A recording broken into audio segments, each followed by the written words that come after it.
Hello welcome back. ഇന്നലെ നമ്മളൊരു കോട്ടും കൂടെ അറ്റാച്ച് ചെയ്തിട്ടുള്ള ഒരു കുർത്തിയുടെ ഷോർട്സ് ഇട്ടിരുന്നു.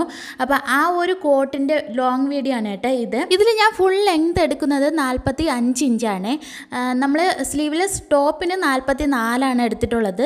അപ്പോൾ അതിൽ നിന്ന് 1 ഇഞ്ച് കൂട്ടിയാണ് കോട്ടിന് എടുക്കാൻ വേണ്ടി കേട്ടോ. ഇതിൻ്റെ വിട്ട് വരുന്നത് 22 ഇഞ്ചാണ്. 4 ഫോൾഡ് ചെയ്യുമ്പോൾ 22 ഇഞ്ചാണ്. ഫ്രണ്ടും ബാക്കും നമ്മൾ മടക്കി ഇട്ടേക്കണേൽ നല്ല വ്യത്യാസമുണ്ട്. നമ്മൾ ഫ്രണ്ട് മടക്കി ഇട്ടേക്കുന്നത് ഓപ്പൺ ആയിട്ടുള്ള ഭാഗമാണ് കേട്ടോ. ഓപ്പൺ ആയിട്ടുള്ള ഭാഗമാണ് എൻ്റെ നേർക്കിരിക്കുന്നത്. ബാക്ക് ആണെങ്കിൽ ഫോൾഡ് ആയിട്ടുള്ള ഭാഗമാണ്. ഈ ഓപ്പൺ ആയിട്ടുള്ള ഭാഗം ഒരു 1/2 ഇഞ്ച് മുന്നോട്ട് ഒന്ന് നീക്കിയതിന് ശേഷം വേണം നമ്മൾ ബാക്കിലത്തെ പാർട്ട് വച്ച് കൊടുക്കാനുള്ളത് കേട്ടോ. അതായത് ആ 1/2 ഇഞ്ച് നമുക്ക് മടക്കി അടിക്കാനുള്ളതാണ്. അപ്പോൾ നമ്മൾ സാധാ ടോപ്പിനൊക്കെ ചെയ്യും പോലെ നമ്മൾ ഷോൾഡർ 6 ഇഞ്ച് മാർക്ക് ചെയ്തിട്ടുണ്ട്. കഴുത്തിൻ്റെ വിഡ്ത്ത് എന്ന് പറയുന്നത് 2.5 ഇഞ്ചാണ്. അപ്പോൾ ആം ഹോള് 6.5 ഇഞ്ചാണ് അടയാളപ്പെടുത്തി കൊടുക്കുന്നത്. അതിൽ 1/2 ഇഞ്ച് ഷോൾഡറിൻ്റെ സ്ലോപ്പിന് വേണ്ടിയാണ്, അതും മാർക്ക് ചെയ്ത് കൊടുത്തിട്ടുണ്ട്. ഇനി ചെസ്റ്റ് അളവാണ്. ചെസ്റ്റ് അളവ് എനിക്ക് 38 ഇഞ്ചാണ്. അതിൻ്റെ 4/1 ഭാഗം 9.5 ഇഞ്ച് റൗണ്ട് ചെയ്ത് 10 ഇഞ്ച് അടയാളപ്പെടുത്തി കൊടുത്തിട്ടുണ്ട്. എന്നിട്ട് തയ്യൽത്തുമ്പ് 2 ഇഞ്ചും കൂടെ ഇട്ട് കൊടുത്തിട്ടുണ്ട്. എന്നിട്ട് നമ്മൾ ആം ഹോള് റൗണ്ട് ചെയ്തെടുക്കുക. അതിനായിട്ട് 6ൻ്റെ പകുതി 3 അടയാളപ്പെടുത്തി കൊടുക്കണം. എന്നിട്ട് നമ്മൾ ആ കോർണറിൽ നിന്ന് 1.5 ഇഞ്ച് മുകളിലോട്ടും മാർക്ക് ചെയ്ത് ഈ 3 ഡോട്ടും കൂടെ തമ്മിൽ ഒന്ന് റൗണ്ട് ചെയ്തെടുക്കുമ്പോൾ ആം ഹോൾ റൗണ്ടും കൂടെ ആവുമേ. നമ്മൾ കറക്റ്റായിട്ട് ഇതുപോലെ തന്നെ ചെയ്യുക. അതുപോലെ നമ്മൾ ഫ്രണ്ട് മടക്കിയടിക്കാനുള്ളത് ഇട്ടിട്ട് ഒരുമിച്ച് കട്ട് ചെയ്യുമ്പോഴും കൂടെ മാർക്ക് ചെയ്യുമ്പോഴും കട്ട് ചെയ്യുമ്പോഴും പ്രത്യേകം ശ്രദ്ധിക്കണം. അടിയിലിരിക്കുന്നതാണ് ഫ്രണ്ടിലത്തെ പോർഷൻ കേട്ടോ. ഇനി നമ്മൾ ഷേപ്പാണ് മാർക്ക് ചെയ്തത്. ഷേപ്പ് ഞാൻ മുകളിൽ നിന്ന് 14.5 ഇഞ്ച് മാർക്ക് ചെയ്ത് കൊടുത്തതിന് ശേഷം ആ 14.5 ഇഞ്ചിൽ നിന്ന് മുന്നോട്ട് 9 ഇഞ്ച് മാർക്ക് ചെയ്ത് കൊടുത്തിട്ടുണ്ട്. തയ്യൽത്തുമ്പ് 2 ഇഞ്ച് മാർക്ക് ചെയ്ത് കൊടുത്തിട്ടുണ്ട്.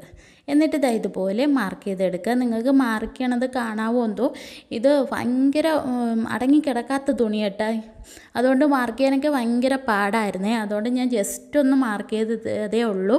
ഇനി താഴേന്ന് ഒരു 3.5 ഇഞ്ച് മുകളിലോട്ട് മാർക്ക് ചെയ്യുക. എന്നിട്ട് നമ്മൾ ആ ഷേപ്പ് മാർക്ക് ചെയ്തില്ലേ 14.5 ഇഞ്ച്, അപ്പോൾ അവിടെ നിന്ന് ഇതുപോലെ ചരിച്ച് ആ 3.5 ഇഞ്ചിലോട്ട് മാർക്ക് ചെയ്തിട്ടുണ്ട്. താഴെ 3.5 ഇഞ്ച് മാർക്ക് ചെയ്ത് അവിടെ നിന്ന് ടേപ്പ് ചരിച്ച് വെച്ച് ഒന്ന് മാർക്ക് ചെയ്തെടുത്തിട്ടുണ്ട്. അല്ലാന്നുണ്ടെങ്കിൽ സ്റ്റിച്ച് ചെയ്ത് വരുമ്പോഴേ സൈഡ് 2 തൂങ്ങിപ്പോവേ. അതുകൊണ്ടാണ് കേട്ടോ ഇങ്ങനെ ചെയ്തെടുത്തിട്ടുള്ളത്. ഇനി ബാക്കിൽ നെക്കിൻ്റെ ലെങ്ത്ത് വരുന്നത് 1/2 ഇഞ്ചാണ്. ബാക്ക് നെക്ക് ലെങ്ത്താണ് 1/2 ഇഞ്ച്. അതും കൂടെ മാർക്ക് ചെയ്തതിന് ശേഷം നമുക്ക് വെട്ടിയെടുക്കാം കേട്ടോ. ഇത് ഫുള്ള് എട്ടി തന്നെ ഇതുപോലെ ഒന്ന് വെട്ടിയെടുക്കുക. ഫുള്ള് വെട്ടിയെടുത്തതിന് ശേഷം നമുക്ക് ബാക്കിലത്തെ പോർഷൻ മാറ്റിയെടുക്കാം കേട്ടോ. ബാക്കിലത്തെ പോർഷൻ മാത്രം പിടിച്ചിട്ട് ആ ഒരു 1/2 ഇഞ്ച് മാർക്ക് ചെയ്തില്ലേ നെക്ക്, അതും കൂടെ ഒന്ന് കട്ട് ചെയ്തതിന് ശേഷം ഈ ബാക്കിലത്തെ പോർഷൻ നമുക്ക് മാറ്റി വയ്ക്കാം. ഇതിലൊന്നുമില്ല കേട്ടോ ഇനി ചെയ്യാൻ വേണ്ടി. അപ്പോൾ ഇതാണ് ഫ്രണ്ടിലത്തെ പോർഷൻ. ഇതിലിനി നെക്ക് കട്ട് ചെയ്യുക. അതിനായിട്ട് മുകളിൽ നിന്ന് താഴേക്ക് ഒരു 13 ഇഞ്ച് ഞാൻ മാർക്ക് ചെയ്ത് എടുക്കുന്നുണ്ട് കേട്ടോ. അപ്പം ഞാൻ 13 ഇഞ്ചാണ് എടുക്കുന്നത്. നിങ്ങൾക്ക് 12 14 ഒക്കെ എടുക്കാം കേട്ടോ. അപ്പം നമ്മൾ ഈ മാർക്ക് ചെയ്യുന്നത് ഈ തയ്യൽത്തുമ്പോൾ നമ്മൾ ഈ മടക്കി അടിക്കാനുള്ള വിട്ടിട്ട് വേണം മാർക്ക് ചെയ്തെടുക്കാനുള്ളത്. എന്നിട്ട് ആ 13 ഇഞ്ചിൽ നിന്ന് ഫ്രണ്ടിലോട്ട് 4 ഇഞ്ച് മാർക്ക് ചെയ്തിട്ടുണ്ട്. അപ്പോൾ തയ്യൽത്തുമ്പ് വിട്ടതിന് ശേഷമാണ് 4 ഇഞ്ച് മാർക്ക് ചെയ്തെടുത്തിട്ടുള്ളത്. എന്നിട്ട് മുകളിൽ നിന്ന് ഇതുപോലെ മാർക്ക് ചെയ്തതിന് ശേഷം ഈ ഒരു സ്കെയിലുണ്ടെങ്കിൽ അത് വെച്ച് ഇതുപോലെ റൗണ്ട് ചെയ്തെടുക്കുക. അല്ലാന്നുണ്ടെങ്കിൽ നോർമലി അല്ലാതെ ഒന്ന് റൗണ്ട് ചെയ്തെടുക്കുക കേട്ടോ. എന്നിട്ട് നമ്മൾ ഫ്രണ്ടിലത്തെ ആം ഹോളും കൂടെ ഒന്ന് ഒരു 1/2 ഇഞ്ച് താഴേക്ക് മാർക്ക് ചെയ്ത് അതും കൂടെ വെട്ടിയെടുക്കാവേ. ഒരു ടോപ്പും ഇതുപോലെ 2-3 കോട്ടും കൂടെ ഒക്കെ ഉണ്ടെങ്കിൽ നമുക്ക് സിമ്പിളായിട്ട് വെയർ ചെയ്യാൻ പറ്റും. മാറ്റി വെയർ ചെയ്യാൻ കേട്ടോ. അപ്പോൾ ഇതുപോലെയാണ് കഴുത്ത് വരുന്നത്. ഇന്നലെ കോളർ വെച്ചിട്ടായിരുന്നു സ്റ്റിച്ച് ചെയ്ത് ഇട്ടിട്ടുണ്ടായിരുന്നത്. ഇത് ക്രോസ് പീസ് വെച്ചിട്ട് നമ്മൾ മടക്കി അടിക്കുകയാണ് ചെയ്യുന്നത്. അതിനായിട്ട് ക്രോസ് പീസും കൂടെ ഇതുപോലെ കട്ട് ചെയ്തെടുക്കാം. 1.5 ഇഞ്ചിൽ കട്ട് ചെയ്തെടുക്കുകയാണ് ചെയ്യുന്നത്.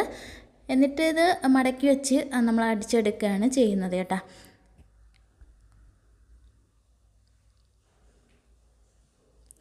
ഇനി നമുക്ക് ഇതിൻ്റെ സ്ലീവ് കട്ട് ചെയ്യാം. അതിനായിട്ട് ഇത്രയും തുണി ഞാൻ എടുത്തിട്ടുണ്ട്. ഇത് 4 ആറ്റാണ് ഫോൾഡ് ചെയ്ത് ഇട്ടിട്ടുള്ളത്. ഇതുപോലെ 4 ആറ്റ് ഫോൾഡ് ചെയ്ത് ഇട്ടതിന് ശേഷം നമുക്ക് വേണ്ട ലെങ്ത്ത് എടുക്കുക. ഞാൻ ഇവിടെ 11 ഇഞ്ചാണ് ലെങ്ത്ത് എടുക്കുന്നത്. താഴെ നമുക്ക് തയ്യൽത്തുമ്പ് മാറ്റിയതിന് ശേഷമാണ് 11 ഇഞ്ച് മാർക്ക് ചെയ്തെടുത്തിട്ടുള്ളത്.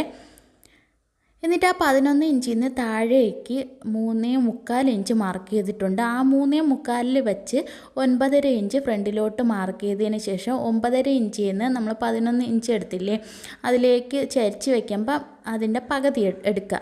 എന്നിട്ട് അതൊരു ഡോട്ട് കൊടുത്തതിന് ശേഷം നമ്മൾ ഈ 13 ഇഞ്ചിൽ നിന്ന് ഫ്രണ്ടിലോട്ട് 4 എടുക്കുന്നുണ്ട്. ഈ 4 ഇഞ്ച് എടുക്കുന്നത് ഇത്രയും പോർഷൻ നമ്മൾ ഫ്രില്ലിട്ട് കൊടുക്കാനാണ്, ഞൊറി ഇട്ട് കൊടുക്കാനാണ് ഇത്രയും 4 ഇഞ്ച് എടുത്തിട്ടുള്ളത്. ആ 4 ഇഞ്ചിൽ നിന്ന് ഇതുപോലെ ഒന്ന് ചരിച്ച് വരയ്ക്കുക കേട്ടോ.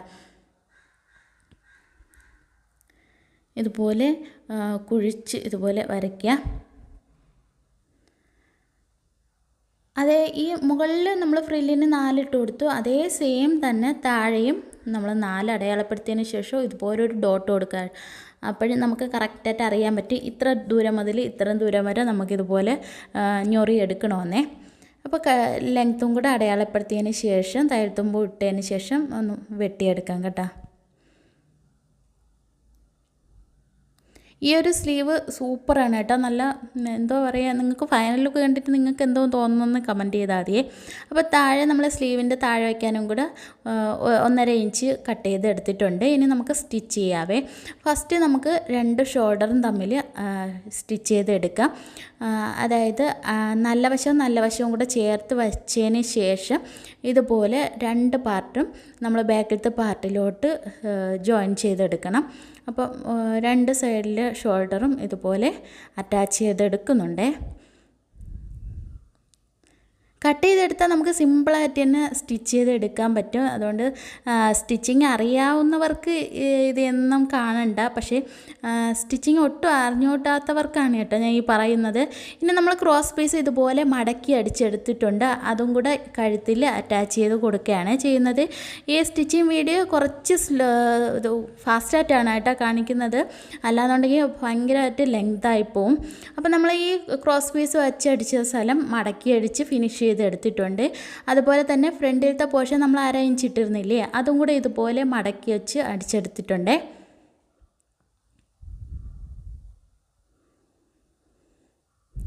ഇനി നമ്മൾ സ്ലീവിൽ ഫ്രില്ലിട്ടെടുക്കണം. നമ്മൾ നേരത്തെ ഡോട്ട് കൊടുത്തിട്ടിരുന്നു, അതുകൊണ്ട് നമുക്ക് എളുപ്പമുണ്ട്. ആ ഡോട്ടിൻ്റെ അവിടെ വെച്ച് തന്നെ ഇതുപോലെ ഫ്രില്ലിട്ട് കൊടുക്കുക. എനിക്ക് 5 ഫ്രില്ലാണ് കേട്ടോ ഈ 4 ഇഞ്ച് കൊടുത്തപ്പോൾ വന്നത്.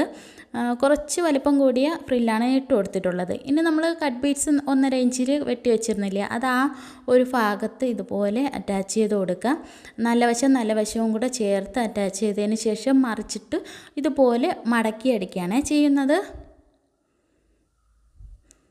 അപ്പോൾ സ്ലീവിൽ 2 സൈഡിലും ഞാൻ ഫ്രില്ലിട്ട് കൊടുത്തിട്ടുണ്ട് കേട്ടോ. അപ്പോൾ സ്ലീവായിട്ടുണ്ട്. ഇനി ഈ സ്ലീവ് നമുക്ക് നമ്മൾ നേരത്തെ മെയിൻ പാർട്ട് എടുത്ത് വെച്ചിരുന്നില്ലേ, അതിൻ്റെ ഷോൾഡറായിട്ട് ഇതുപോലെ നടുക്ക് വെച്ച് ജോയിൻ ചെയ്ത് ഒന്ന് സ്റ്റിച്ച് ചെയ്തെടുക്കുകയാണ് ചെയ്യുന്നത്. അപ്പോൾ സ്ലീവും അത് സ്റ്റിച്ച് ചെയ്ത് നല്ല ഫിനിഷിംഗ് ആയിട്ട് കിട്ടിയിട്ടുണ്ട്. ഇനി നമുക്ക് ഇത് തമ്മിൽ ഒന്ന് കറക്റ്റായിട്ട് നമുക്ക് എത്ര ലെങ്ത്ത് വേണമെന്ന് വെച്ചാൽ അതിന് മാർക്ക് ചെയ്ത് ഇതുപോലെ സൈഡ് കൂടെ ഇതുപോലെ സ്റ്റിച്ച് ചെയ്തെടുക്കുകയാണ് ചെയ്യുന്നത്. നമ്മൾ ആ ഷേപ്പ് മാർക്ക് ചെയ്തില്ലേ, ആ ഷേപ്പിൻ്റെ അവിടെ വരുമ്പോൾ നേരെ സൈഡിൽ കൂടെ വേണം സ്റ്റിച്ച് ചെയ്ത് പോവാൻ. പിന്നെ അങ്ങ് താഴെ വരെ സൈഡിൽ കൂടെ ഇതുപോലെ സ്റ്റിച്ച് ചെയ്തെടുക്കണേ. ഇനി താഴത്തെ ഭാഗവും കൂടെ സ്റ്റിച്ച് ചെയ്ത് കഴിഞ്ഞാൽ നമുക്ക് കോട്ട് സിമ്പിളായിട്ട് സ്റ്റിച്ച് ചെയ്ത് കഴിഞ്ഞിട്ടുണ്ട്.